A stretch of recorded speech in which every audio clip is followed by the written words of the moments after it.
Morning, dear children. We were at civics chapter 5, that is judiciary. We were talking about the judiciary part, that is the court part. So what is the role of judiciary? We have done that it resolves the disputes and judicial review, and then it upholds the law and enforce the fundamental rights.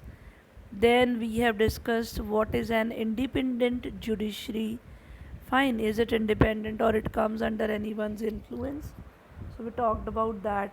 Then we have talked about what is the structure of courts of India. How many types of courts are there? This we have discussed. Fine. Then we have talked about a story. Fine, we came across a story of uh, we were tracking a case which was state versus the Lakshman Kumar and others.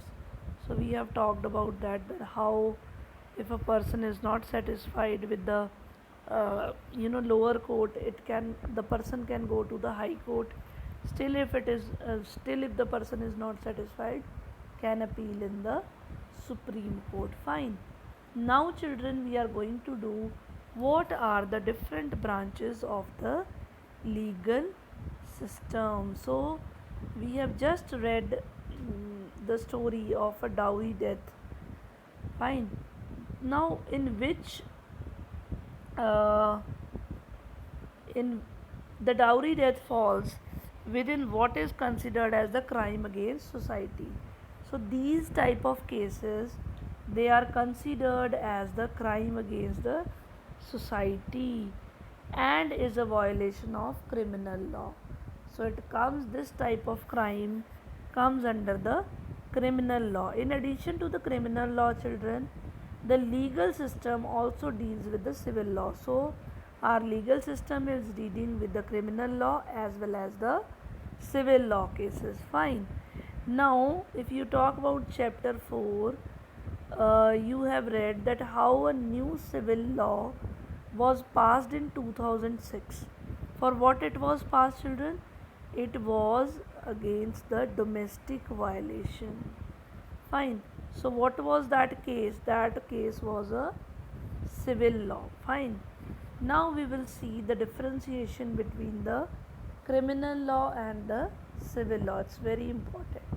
So criminal law is going to deal with the conduct or acts that the law defines as offenses, which the law thinks is really a offense. Fine. So that comes theft comes under it. Then humiliation of women to bring more dowry and murder and all this, it comes under the criminal law. If you talk about the civil law, fine, what it deals with any harm or injury to rights of individual. Fine, if there is a dispute related to sale of land or purchase of goods, rent matters, divorce cases, they will all come under the civil law. It usually begin. Now how will this criminal law begin? It will begin with the lodging of an FIR, that is first information report has to be logged. Fine. With the police who is going to investigate the crime after the case is filed in the court. And for the civil law, a petition has to be filed, fine, before the relevant court by the affected party only. Like if it is a rent matter, either the landlord or the tenant can file a case. That's a civil case. Fine, they can just fill a petition for that. And for criminal, they have to lodge a FIR. Fine. Now if found guilty, what is going to be done? The accused can be sent to jail and the accused can be fined also. Fine. In case of civil law, the court gives the specific relief asked for. Fine. For instance, if it is a case of landlord and a tenant, what the court is going to say, the court can order the flat to be vacated, that the tenant has to leave and he has to pay the pending amount as well. Now, children, does everyone have access to the courts? So, what do you think? So, in principle, now in the constitution, they say all citizens of India, they have access to the courts in this country. They can easily go to the court. Fine. Which means that every citizen has the right to justice through the court. So, who's going to give the justice? Obviously, the courts. Now, as you have read earlier, the courts are going to play, they play a very significant role in protecting our fundamental rights. If any person believes, if any citizen thinks that their rights are being violated, so they can easily approach the court and they can get justice from there. Now, while the courts are available for all, they are available for all. Fine. In reality, to courts has always been difficult for a vast majority of poor in India. So, because a lot of money is included, a lot of paperwork is there, a lot of time is included in this sort of work. So, majority of the people, they are not getting benefit of the courts. Fine. For a poor person who is not able to read and who is not having enough money, so the idea of going to the court to get justice, it seems very different, very strange for them. Now, in response to this, the Supreme Court in early 1980s devised a mechanism, and what was that mechanism of? Public interest litigation. So that is PIL. Why this mechanism was devised? To increase access to justice, so that more and more people, they can get justice. It allowed any individual or organization to file a PIL in the High Court or the Supreme Court on the behalf of those whose rights were being violated. So, a PIL can be, it can be against any, it can be filed by any individual or organization. Fine. So, it was this mechanism was devised. Fine. The legal process was greatly simplified by even a letter or a telegram addressed to the Supreme Court or High Court could be treated as the PIL. Fine. So they have made it so simple that if you are writing a letter or a telegram and you are addressing to the Supreme Court, they are going to consider that PIL. Now, in the early years, in the starting, PIL was used to secure justice on a large number of issues. What sort of issues were they? Rescuing bonded laborers. And so the bonded laborers were rescued with the help of this PIL. Now they were, they were working in inhuman conditions. Fine. And securing the release of prisoners in Bihar. Now in the Bihar, there were prisoners who were kept in jail even after their punishment term was completed, and even for small little theft and small little thing, they were being kept in the jails for long time. So this PIL helped them as well. Now, if you talk about midday meal, that the children are receiving food in the government schools, government aided schools, so that is also because of the PIL. Now, if you look at the photos, the first photo, children, it is showing the drought in Rajasthan and Orissa. Second is showing that government godowns are full, but still many people, Here is a drought in the upper picture, and down you can see that the rats are eating the grains and government godowns are full, but still the people are dying due to hunger. Fine. Now in the third situation, third photo, you can see what they are doing. Hunger amidst plenty. Now the people, they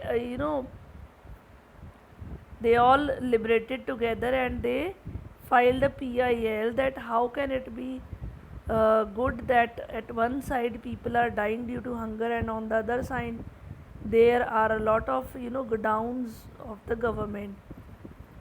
So for this, the Supreme Court, it ruled out that the state had a duty to provide food to all. Then the last picture, fourth picture, it is directed by the government to provide more employment, to provide food at cheaper prices and government ration shops, and it will provide midday meal to the children.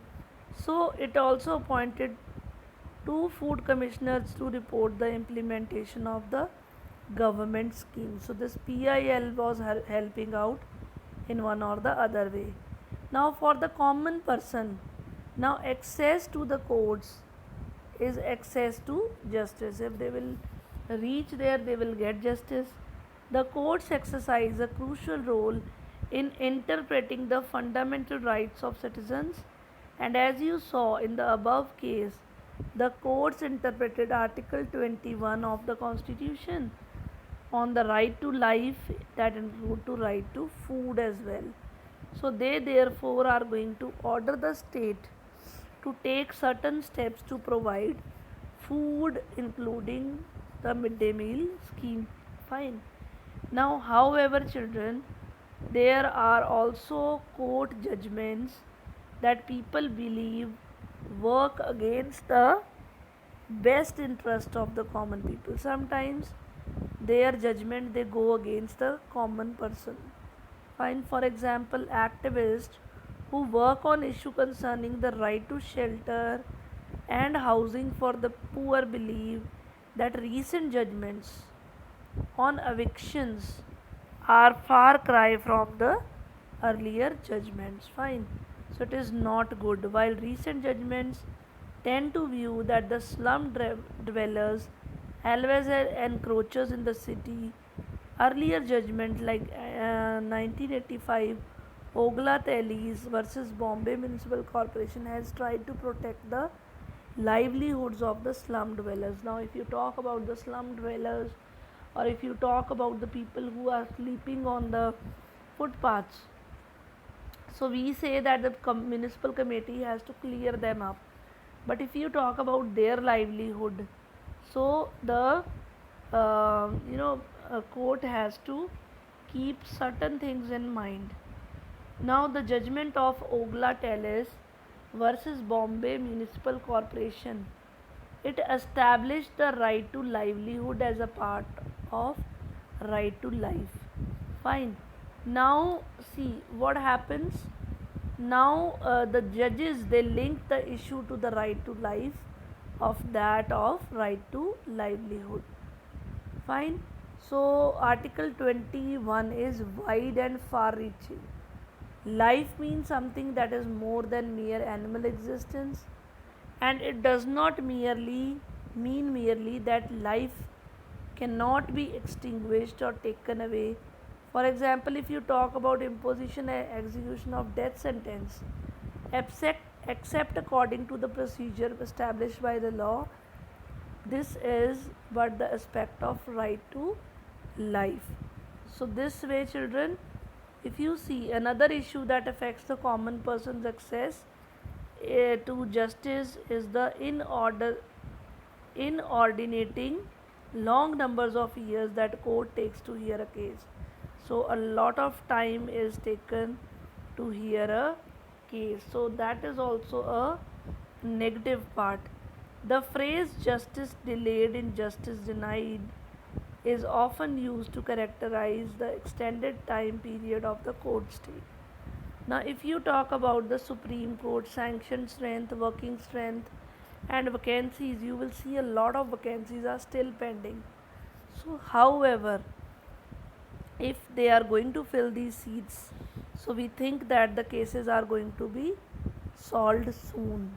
However, in spite of this, there is no denying that judiciary is playing a very crucial role in the democratic India. It is serving as a check on the powers of the executive and legislature, as well as in the protecting of the fundamental rights of citizens. The members of the Constituent Assembly, children, they are quite correctly envision the system of courts with the independence judiciary as a key feature of our democracy. So children, the chapter is over. Thank you and have a nice day.